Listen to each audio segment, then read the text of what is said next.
Hello, welcome to Oxford Heirlooms. Well, I have successfully sewed one new side panel to the original puffing lace panel, and I was able to successfully use that little bias strip to encase the seam.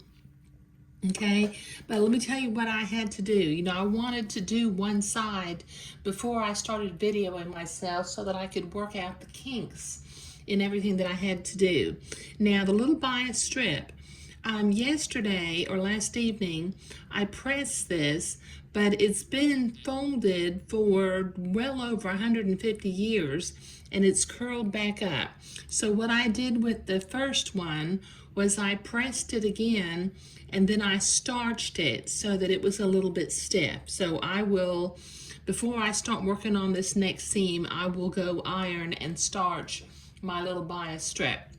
The other thing that I did as I was putting the seam together with the two layers, the front panel, the side panel, and the bias strip, I was literally putting a silk pin in about every 3/4 of an inch.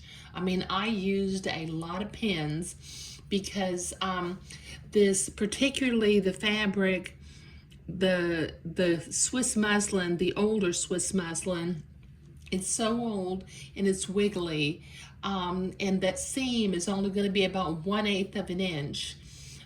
So I wanted to be real careful, so I pinned it a lot. Okay, so what I need to do next is I need to go to the ironing board and I need to press my bias strip open again.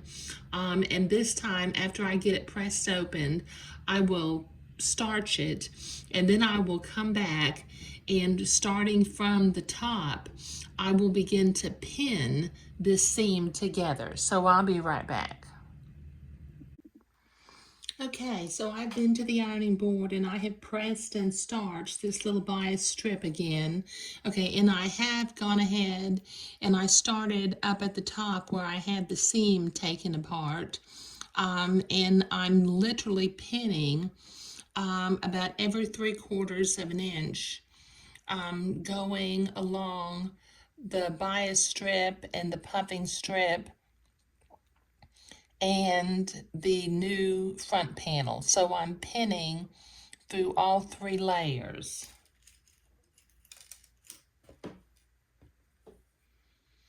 Like I said, I'm using lots of pins because, as I said before, pins are our friends.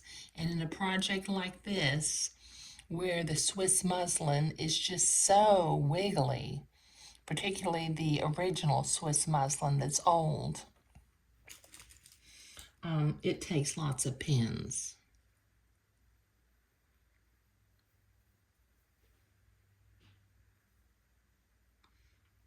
Okay, so I'm lining the Swiss muslin up next to the inside of the puff panel, lining it up with the new piece of panel piece, and then once again just putting a pin in about every 3/4 of an inch.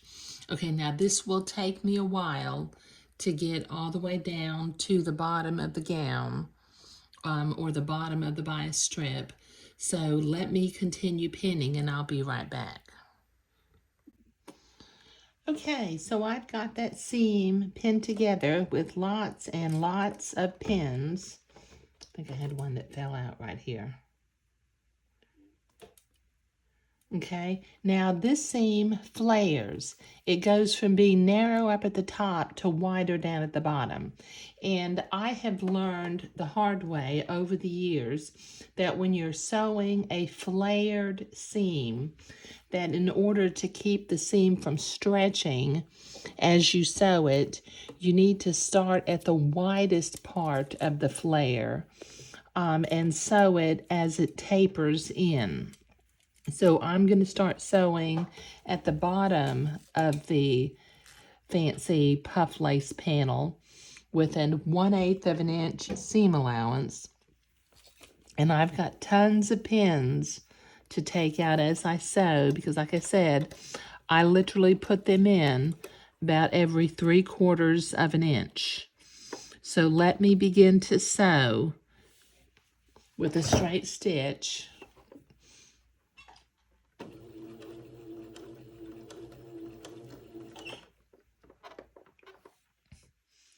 And I'll take my pins out as I come to them.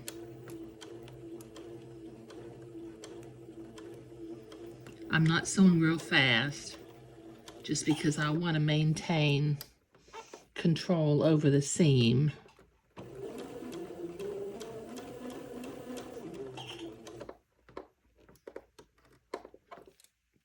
And I've got lots of pins to take out. So like I said, just a 1/8 inch seam allowance. And taking pins out as I come to them.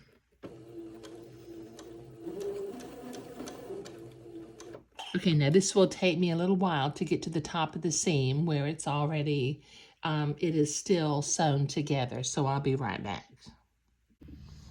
Okay, I've got that seam sewn. Now what I need to do next is, well, first what I'm going to do is I'm going to trim all the fuzzies away from this particular seam, because particularly the old fabric, it just has some fraying in it.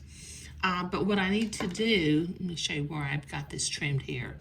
I need to bring the bias strip and press it on top of the seam, and then press it over the edge of the seam so that I can fold it in and top stitch it into place. So let me trim my seam. Let me get all these little fuzzies off of it.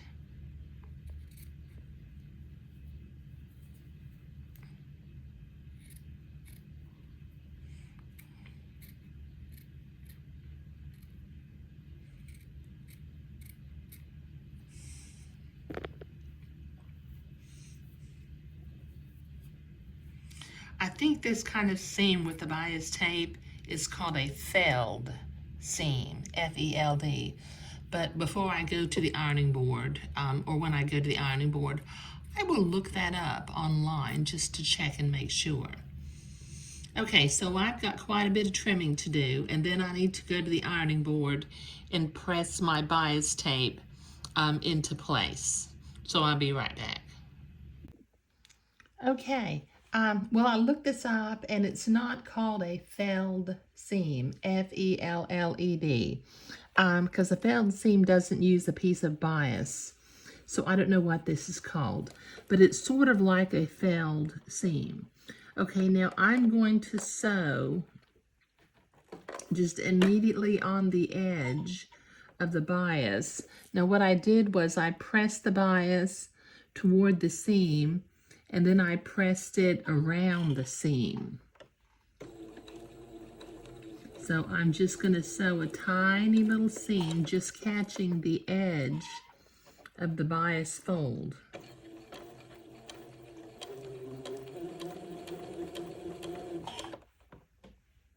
Can you see that? I'm just catching the edge of the bias fold. And once again, I'm starting from the bottom of the gown and sewing from the widest part to the narrow tapered part so that the seam won't stretch.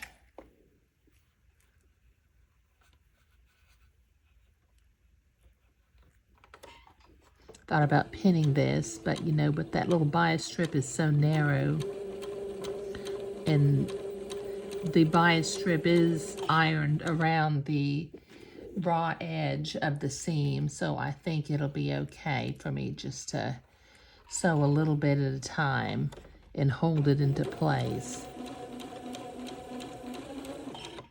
Okay, so this is going to take me a little while to get all the way up this bias seam, so I will be right back, and I will continue to, I'm literally sewing like 1/32 away from the edge of the bias. So I'll be right back. Okay, well, success. We have nicely sewn the front lace and puffing panel back into the two side panels. Okay, and that is not called a felled seam, as I mentioned. If anybody knows what it is, leave a note down in the comments down below, because I tried to look up seam with bias tape and all I was getting was seam tape. Okay, all right, so it may be an old-fashioned kind of felled seam, that maybe it was called a felled seam at one time, and now it's just not in common use anymore. But this is turning out really pretty. In the next video, I'll work on the French seams on the sides of the gown, and then we'll move on. Now, eventually, I am going to do my French seams with the sewing machine, but eventually I'm going to hand sew this lace edging back to the edges of the front center seams, like it was hand sewn on before. Normally I would zigzag flat lace, but this gown, originally it was hand sewn, so I'm going to hand sew it. Okay, all right, thank you.